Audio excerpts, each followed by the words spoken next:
حضرت یونس علیہ السلام کو اللہ تعالیٰ نے نینوا کی بستی کی طرف نبی بنا کر بھیجا۔ یہ لوگ گناہوں میں ڈوبے ہوئے تھے، شرک کرتے تھے اور اللہ کے پیغام کو ماننے سے انکار کر دیتے تھے۔ حضرت یونس نے برسوں تک انہیں اللہ کی طرف بلایا، سمجھایا، ڈرایا، مگر لوگ اپنی ضد پر قائم رہے۔ آخرکار حضرت یونس دل برداشتہ ہو گئے اور اللہ کے حکم کے انتظار کے بغیر بستی کو چھوڑ کر چلے گئے۔ یہی وہ لمحہ تھا جہاں آزمائش شروع ہوئی۔ حضرت یونس ایک کشتی میں سوار ہوئے جو سمندر کی موجوں میں پھنس گئی۔ طوفان اتنا شدید تھا کہ کشتی ڈوبنے کے قریب پہنچ گئی۔ کشتی والوں نے فیصلہ کیا کہ بوجھ کم کرنے کے لیے قرعہ اندازی کی جائے۔ قرعہ حضرت یونس کے نام نکلا۔ 3 بار قرعہ نکلا اور ہر بار حضرت یونس ہی کا نام آیا۔ حضرت یونس سمجھ گئے کہ یہ اللہ کا فیصلہ ہے۔ انہوں نے خود کو سمندر میں ڈال دیا۔ سمندر کی گہرائیوں میں ایک بہت بڑی مچھلی نے حضرت یونس کو نگل لیا۔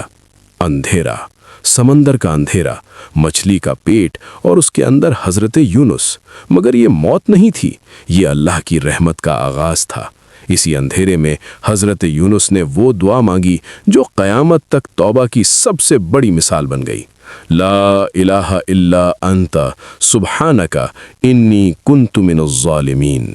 اے اللہ، تیرے سوا کوئی معبود نہیں، تو پاک ہے، بے شک میں ہی ظالم تھا۔ حضرت یونس مسلسل توبہ کرتے رہے، اللہ کو یاد کرتے رہے اور اپنے قصور کا اعتراف کرتے رہے۔ اللہ تعالیٰ نے ان کی توبہ قبول فرمائی۔ اللہ کے حکم سے مچھلی نے حضرت یونس کو سمندر کے کنارے چھوڑ دیا۔ حضرت یونس کمزور تھے، جسم نڈھال تھا، مگر دل ایمان سے بھرپور تھا۔ اللہ تعالیٰ نے ان کے لیے ایک بیلدار درخت اگا دیا جو انہیں سایہ دیتا اور شفا کا سبب بنا۔ کچھ عرصے بعد اللہ تعالیٰ نے حضرت یونس کو دوبارہ اپنی قوم کی طرف بھیجا۔